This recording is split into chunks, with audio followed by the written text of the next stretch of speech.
दोस्तों, अगर आप और अच्छी नींद चाहते हैं तो हमारी प्यारी सी ऐप नींद को इंस्टॉल करें।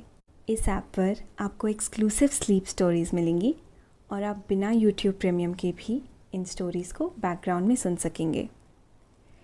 इंस्टॉल करने के लिए आप हमारी वेबसाइट नींद.ऐप पर ज़रूर आइए और अच्छी कहानियाँ, स्लीप म्यूज़िक, कुछ टिप्स सुनने के लिए इस चैनल को सब्सक्राइब कीजिए। नमस्कार, मैं हूं लोकेश। आज आपको सुनाते हैं लेखक कुमार रहमान की लिखी स्लीप स्टोरी। एक ओल्ड सॉन्ग है, बड़ा मोहक और दिल को लुभाने वाला। बूझ मेरा क्या नाम रे, नदी किनारे गांव रे, पीपल झूमे मोरे अंगना, ठंडी ठंडी छांव रे। गर्मी के इस मौसम में ये गीत के बोल सुकून भरे लगते हैं। यकीनन वो गांव बहुत ही सुंदर होते हैं जो नदी किनारे होते हैं। ये नदियां गांव के लोगों की जीवन रेखा है। गर्मियों में इन नदियों की रेत में तरबूज बोए जाते हैं। जब गर्मी में सब कुछ जल जाता है, सूख जाता है, तो जाने कैसे तरबूज के भीतर खूब सारा पानी जमा हो जाता है और ये पानी मिठास लिए इतना लज्जतदार होता है कि कितनी भी थकान हो, प्यास लगी हो, ये इंस्टेंट एनर्जी देता है। यही वजह है कि गर्मियों में तरबूज खूब खाया जाता है। तो आज हम आपको ले चलते हैं बचपन की उन मीठी यादों में जिसे आप पीछे छोड़ आए हैं। बचपन के दिनों में आज जैसे छोटे छोटे तरबूज नहीं होते थे। एक एक तरबूज 10-10 किलो तक के होते थे। एक बहुत बड़ा सा तरबूज घर में आता और फिर उसे ठंडे पानी में डुबो दिया जाता। दिन भर पानी में पड़ा वो गोते लगाता रहता ताकि खाने के वक्त तक ठंडा हो जाए। उसके बाद शाम को एक बड़ी सी सीनी में रखकर तरबूज को काटा जाता। उस पर काला नमक और जीरे का पाउडर छिड़का जाता। फिर सभी उसे कुछ यूं खाते मानो दुनिया की सबसे बड़ी नियामत हो। वैसे गर्मी में तरबूज नियामत ही है। तरबूज की ऐसी ही एक दावत के सफर पर हम आपको ले चलेंगे। लेकिन पहले आप अपने आसपास की सारी लाइट्स ऑफ करके आराम से लेट जाएं। अपनी आंखें धीरे से बंद कर लीजिए। अब थोड़ा सा अपने शरीर को आराम दीजिए। थोड़ा और आराम। अपने शरीर को बिल्कुल ढीला छोड़ दीजिए। कोई टेंशन नहीं, कोई तनाव नहीं। अपने दिमाग में चल रहे सभी विचारों को, चिंताओं को त्याग दें। एक शांति सी महसूस करें। सब नेगेटिव पॉजिटिव विचारों को धीरे धीरे निकाल दें। हाथों को सीधा करके अपनी कमर के साइड में रख लीजिए। अपनी सांस पर ध्यान लगाएं। मन शांत, एकदम शांत होता जा रहा है। आप बहुत अच्छा महसूस कर रहे हैं। खुद को काफी हल्का फील कर रहे हैं। सब तरफ शांति ही शांति है, सुकून है, खामोशी है। आपको याद है ना वो पुराने दिन जब तरबूज की बहारें जिंदगी को मस्त मस्त कर देती थी। ऐसी मस्ती भरे दिन तो सभी की जिंदगी में आए हैं। एक बार ऐसा हुआ कि मोनाल के home exam March first week में ही खत्म हो गए।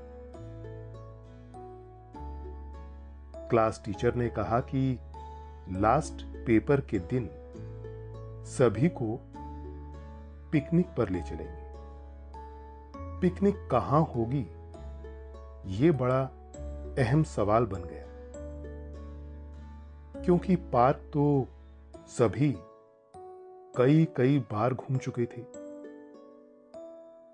फिर किसी ने सर को सजेशन दिया कि विनोद का गांव पास में ही है और उसके गांव के पास से नदी भी गुजरती है, तो क्यों ना वहां चला जाए। सर को यह आइडिया जच गया, लेकिन क्लास टीचर ने एक बात साफ कर दी कि पिकनिक के जोश में लास्ट पेपर खराब नहीं होना चाहिए, वरना पिकनिक कैंसिल हो जाएगी। सबने वचन दिया कि ऐसा बिल्कुल भी नहीं होगा। सुबह 10 बजे पेपर खत्म हुए और क्लास टीचर को कॉपी जमा करने की फॉर्मेलिटी पूरी करने में 1 घंटा लग गया। फिर सभी गेट की तरफ चल दिए। मौसम बड़ा ही मस्ताना था। एक रात पहले ही बारिश हुई थी, इसलिए हवा में ठंडक थी। बगुलों से कुछ सफेद बादल अब भी नीले आकाश में मटर गश्ती करते घूम रहे थे। बाहर एक मिनी बस खड़ी थी। सभी उस पर सवार हो गए। क्लास टीचर ने आदत के मुताबिक सभी की गिनती की। तसल्ली के लिए एक बार फिर से गिन डाला। बस चल पड़ी। कुछ देर में शहर पीछे छूट गया। क्लास टीचर ने स्टूडेंट्स को टोकते हुए कहा, मुंह सिए क्यों बैठे हो? फिर जैसा कि उन दिनों होता था, सभी अंताक्षरी खेलने लगे। खूब खूब गाने गाए गए, एक से बढ़कर एक।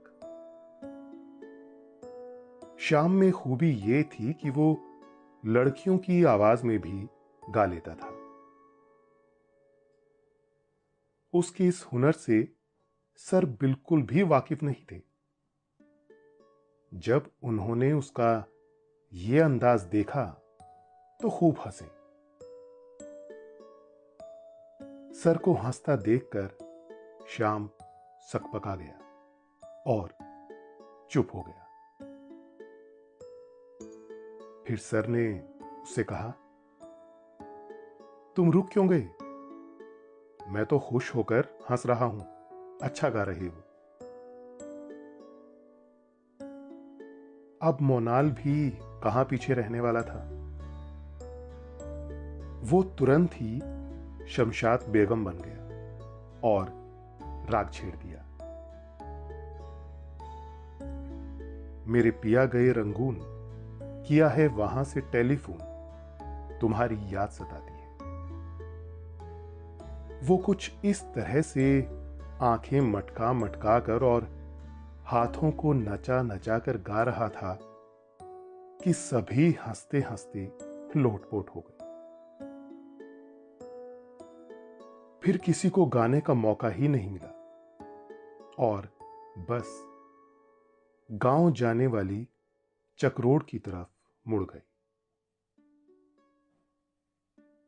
कुछ दूर जाने के बाद ही बस रुक गई।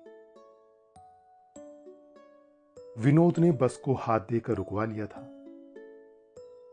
वो आधा घंटे पहले ही निकल पड़ा था स्कूल से, ताकि इंतजाम करा सके। बस रुकने के बाद वो बस के अंदर आ गया। उसने बताया कि रात बारिश होने से आगे का रास्ता खराब हो गया है, इसलिए बस आगे नहीं जा पाई। उसने बताया कि वो 3 बैलगाड़ी लेकर आया है। आगे का सफर उसी से शुरू होगा। बैलगाड़ी में बैठने के जोश में सभी स्टूडेंट्स तुरंत बस से उतर आए। लाइन से 3 बैलगाड़ी खड़ी थी। क्लास टीचर ने मिनी बस के ड्राइवर से वहीं इंतजार करने को कहा और उसके बाद स्टूडेंट्स को बैलगाड़ी में सवार करा दिया। गाड़ीवान ने स्टूडेंट्स को एडजस्ट करके गाड़ी का बैलेंस बनाया और गाड़ी हाँक दी। हर बैलगाड़ी में 2-2 बैल जुटे हुए थे। बैल बहुत ऊंचे ऊंचे थे और दूध से सफेद हो रहे थे। दोनों बैल झूम झूम कर चकरोड पर चलने लगे। गाड़ीवान कभी चिल्लाता ना ना ना ना, तो कभी कहता ब ब ब ब ब।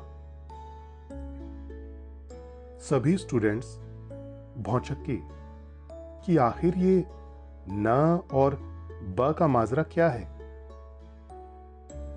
क्योंकि ज्यादातर स्टूडेंट्स शहर से ताल्लुक रखते थे। विनोद ने उन्हें समझाते हुए कहा, बैलों की इस जोड़ी में एक का नाम न और दूसरे का ब है। दोनों को सही दिशा में रखने के लिए जोर जोर से चिल्लाना होता, न और ब। दोस्तों, अब से आप आपकी मनचाही दादी और नानी की कहानियों से प्यारी नींद की कहानियां सिर्फ और सिर्फ नींद ऐप पर ही सुन पाएंगे। तो इसी तरह हमारे साथ कहानियों के जरिए जुड़े रहने के लिए आपकी अपनी नींद ऐप इंस्टॉल करें। स्टूडेंट्स ने गौर किया कि आगे की बैलगाड़ी में भी न और ब की हाँक हो रही थी। मोनाल ने एक बड़ा ही दिलचस्प सवाल पूछ लिया, अगर बैलों की इस जोड़ी को एक दूसरे की जगह गाड़ी में लगा दिया जाए तो क्या होगा? विनोद ने कहा, फिर ये नहीं चल सकेंगे, क्योंकि इनकी जगह हमेशा फिक्स रहती है।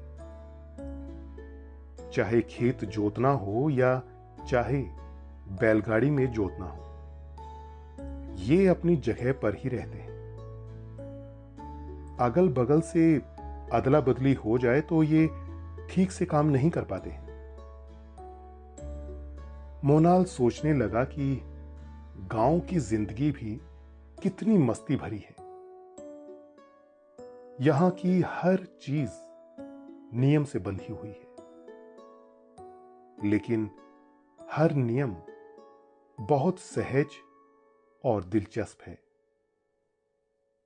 चुर्र चुर्र की आवाज के साथ बैलगाड़ी बढ़ी चली जा रही थी। चक्रोड़ के दोनों किनारों पर पेड़ लगे हुए थे।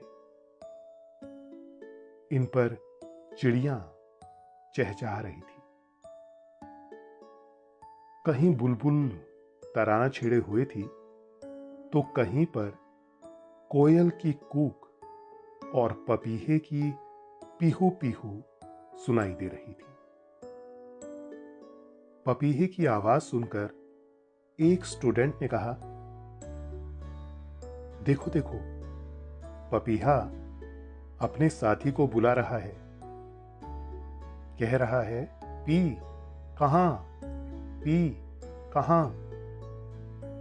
उसकी इस बात पर सभी खूब हंसे। एक जगह चक्रोड़ पर ढेर सारी गौरैया जमीन पर बैठी दाने चुग रही थी।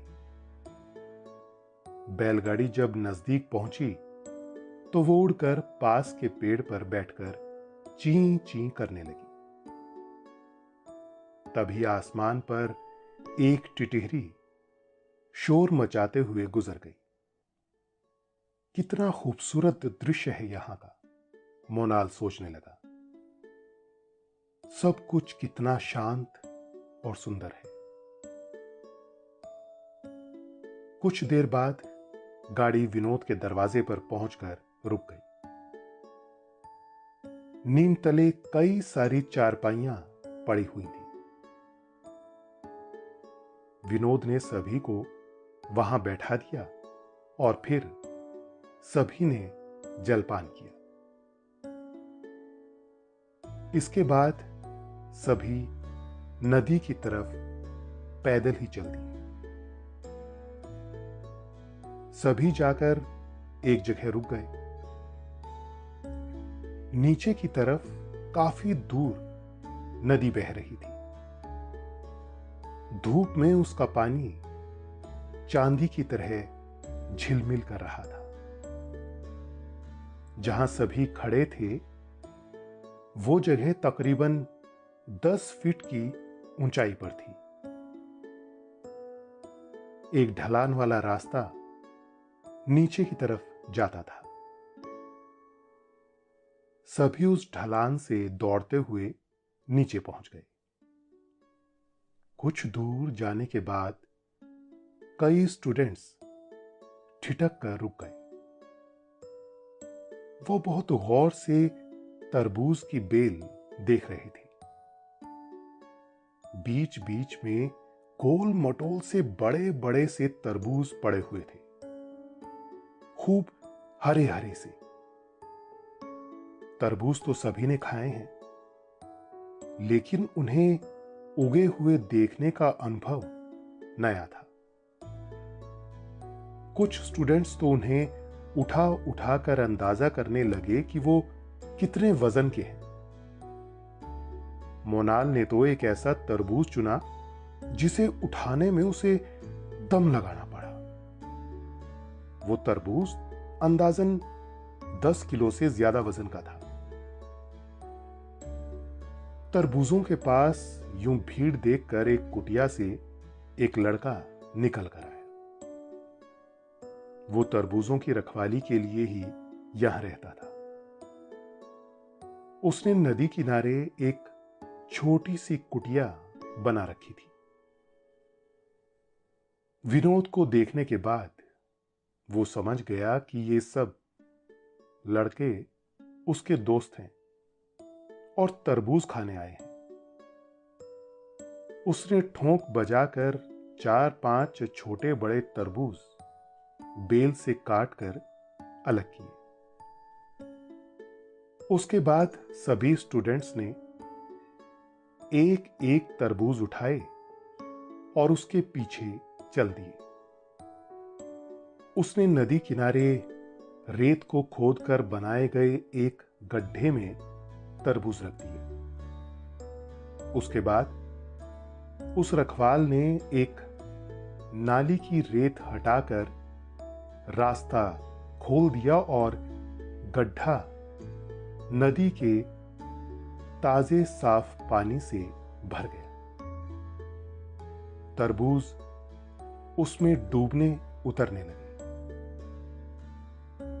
ऐसा तरबूज की गर्मी निकालने के लिए किया जाता है। सभी लड़के कुछ देर खड़े उन्हें बहुत ध्यान से देखने लगे, मानो कोई तमाशा हो रहा हो।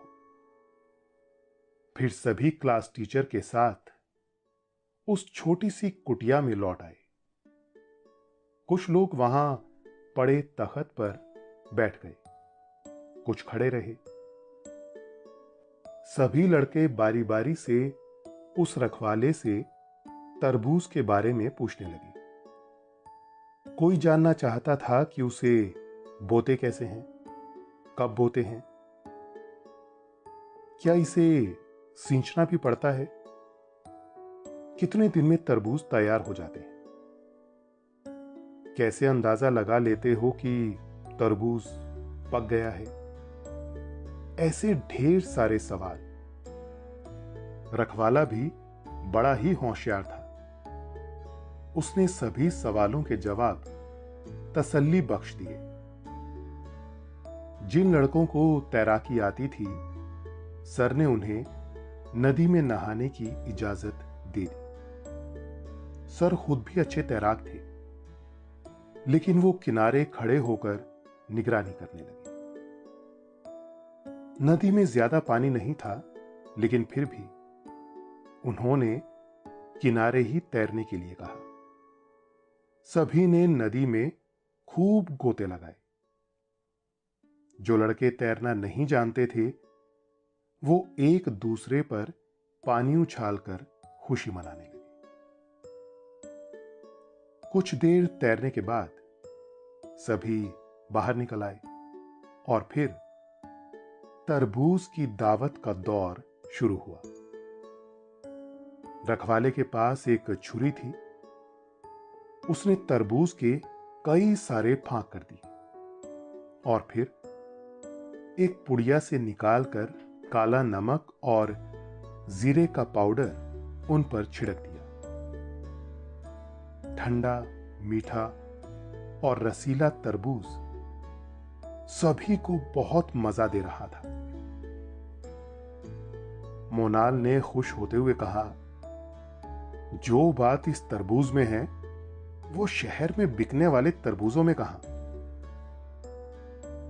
एक दूसरे स्टूडेंट ने कहा, मुझे लगता है कि शहर पहुंचते पहुंचते इसका आधा रस तो सूख जाता है। सभी ने गर्दन हिलाकर उसका मौन समर्थन किया। गर्मी की दोपहरी, नदी के किनारे ठंडी ठंडी बयार और मीठे रसीले तरबूज का स्वाद, बस पूछिए मत। सभी को इतना मजा आया कि सब ने पेट भर कर तरबूज खाए। क्लास टीचर रखवाले को पैसे देने लगे तो उसने मना कर दिया। कहने लगा, आप विनोद भैया के ही नहीं, हमारे भी मेहमान हैं। दोस्तों, अब से आप bed time stories, guided meditations, relaxing music, इन सब का आनंद नींद ऐप पर ही उठा सकते हैं। वो साथ ले जाने के लिए तरबूज भी देने लगा, लेकिन सर ने मना कर दिया। कुछ देर बाद सभी वापस से बैलगाड़ी और फिर मिनी बस में बैठकर शहर के लिए रवाना हो गए। लेकिन ये पिकनिक सभी के लिए यादगार बन गई। अभी आपने रसीले मीठे तरबूज की दावत की ये कहानी सुनी। आपके सोने का वक्त हो गया है। नींद की खुमारी आप पर छाती जा रही है। आपने अपनी दोनों आंखों को धीरे धीरे बंद कर लिया है और अब आप नींद के आगोश में समाते जा रहे हैं, समाते जा रहे हैं। शुभ रात्रि।